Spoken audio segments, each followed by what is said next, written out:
How's it going, everyone? Season 4 of Disney Speedstorm just launched. The game is now free to play, and I know a lot of you free to play players are hopping into ranked multiplayer because it is one of the best ways to progress in Disney Speedstorm. However, ranked multiplayer can be pretty difficult, so in today's video, I have a couple of simple tips that should help you to win more races in Disney Speedstorm, whether it's for ranked multiplayer, regulated multiplayer, playing against your friends, or just limited events. Hopefully these tips can help you out.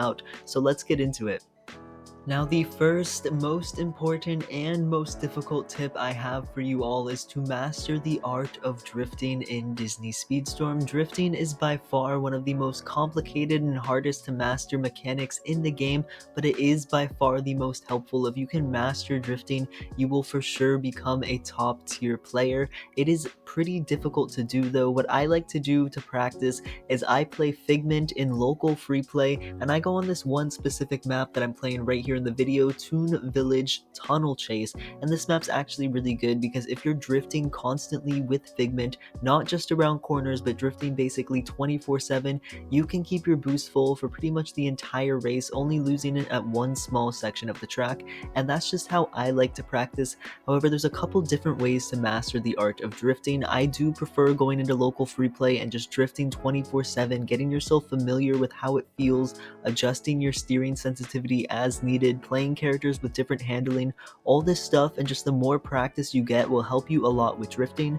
Another thing you can do is watch top players. Some of my videos have some really good gameplay in them, and there's a bunch of other top players that are much better than me. For example, Smarty, 1-Ups, and Defended William are two of my favorites to watch. I learn a lot from them personally. They are very, very good players. But in Disney Speedstorm, the reason you want to be drifting so much is to refill your Nitro bar. Your Nitro bar is one of the most important mechanics in this game. Keeping it for as full for as long as possible is really, really important in Disney Speedstorm, and drifting is one of the best, most consistent ways to fill it up, especially if you're playing the Trickster class, but we'll get to that later. And the way you always want to be drifting in Disney Speedstorm is not just around corners, but all the time, 24/7 basically, as much as you possibly can, and as soon as your wheels light up, you want to let go. Because if you hold the drift for way too long, you're just wasting time drifting, and it doesn't ramp up like you're playing Mario Kart. As soon as your wheels are fully lit, let go and then start drifting again, so you can chain those drifts together. And trust me, you guys, if you master this skill, you will become a much better player. Now, the next tip I have for you guys is something I see a lot of new players not even knowing that they can do, and that is side bashing, using your little dash ability to the right or to the left. You can do this on console by using the right stick, moving it either to the right or the left. I'm not 100% sure what the controls are on PC and mobile. I'm sure you can check in the in-game controls option, but side bashing is actually super useful. Every time you hit an opponent to your right or to your left, each different class gains their own sort of bonus or effect on the other enemy racer of some kind, and it is a really, really useful skill that can honestly change the tides of races in Disney Speedstorm. Speedsters, whenever they bash someone, they gain a quick speed boost as well as temporarily stunning their opponent very briefly. Brawlers, when they bash someone, they fully charge their boost bar, and they also stun the opponent for a longer period of time. Tricksters, when they bash into people, it gives them the hacked effect, the purple one where your screen gets inverted, it does that to them. And defenders, whenever they bash someone, it stuns them for a very short period of time and gives themselves a shield. So no matter what class you're playing, it is very good to just bash into people. It can really trick up your opponents and give special benefits to you. So you should be doing this because I don't think they explain it in the tutorial at all, and it is really super useful, especially at the start of some races as a brawler. Being able to fully charge your boost bar is super helpful. Now, another key tip I have for you guys that the game really doesn't explain well is when to use normal skills versus charge skills. For those who don't know, when you get a power-up or skill, you can hold the button down to charge it, and it does something completely different as to when you just tap the button, for example. Now, every racer has their own unique ability that has its own normal activation and its charged activation. For example, Stitches right here, his normal activation shoots lasers forward, and his charged one shoots lasers all around him. And so depending on what racer you're playing, you should be pretty aware of what their ability does and when you should be using the normal versus charged activation of it. You can read all about it in this menu right here. It's right next to the upgrade tab. You just go over to where it says skills and you can read all about it or just test it out in game and learn hands-on. Now, every racer also has 4 additional power-ups they can get. That's right, not every racer can get every power-up. Out of the 8 standard power-ups in the game, there are only 4 on each racer. So for example, Stitch has the Rush power-up. The normal activation dashes you forward 1 time and you are immune while it happens. Meanwhile, the charged one dashes you forward 3 times for a slightly shorter amount of distance, but you are not immune. So you might want to be using the normal activation if you are boosting through an obstacle. Maybe if there's a Jessie toy right in front of you that you know you aren't going to be able to dodge, then you should use the normal one. However, if you're by yourself and you have a straight shot of track, use the charge skill. That way you can get more distance out of it. The cloak skill, the normal activation, makes you immune for an extremely long amount of time. Meanwhile, the charged one makes an explosion and it makes you invisible for a shorter amount of time. And so you might want to use the charge one if you're trying to be more aggressive and stun a bunch of people around you.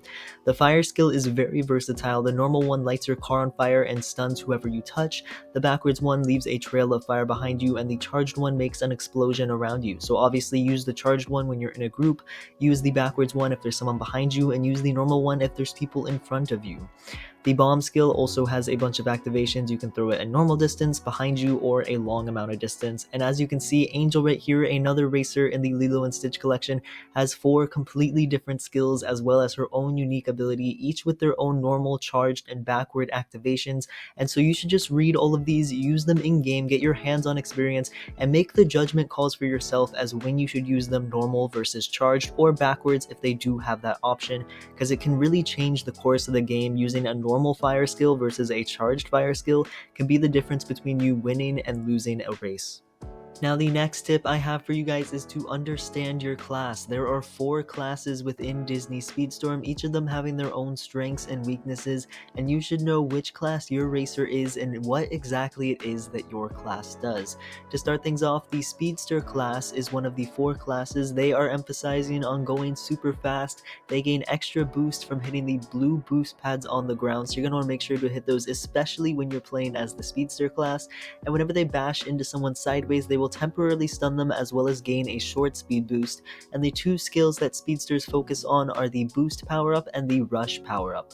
Moving on to brawlers, this is your aggressive stun heavy class. Whenever they bash into someone sideways, it will stun them for an extra long amount of time as well as fill their boost bar, and they do fill their boost bar by stunning other people, so make sure you're stunning people as much as you can.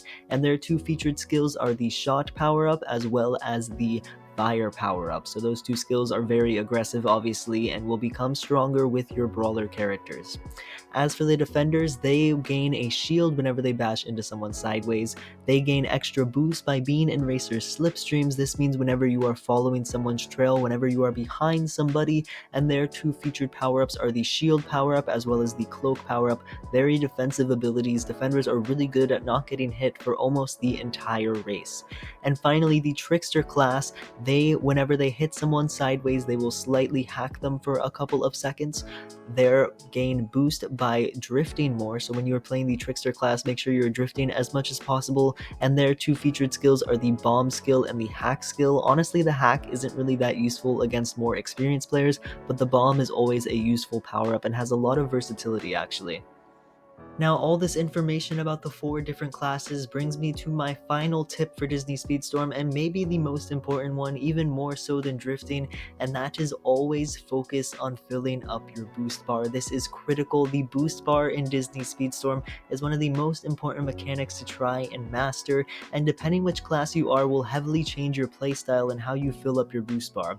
So for example, if you're playing a brawler, like I mentioned before, you always want to stun people. If you're playing a defender, you should try and sit behind people and take over the win at the last second. Speedsters hit those boost pads and tricksters drift a bunch. This will ensure that your boost bar is full for as long as possible during a match, which is really important because if you can have a full boost bar the entire game, you're sure to have an advantage over your other players.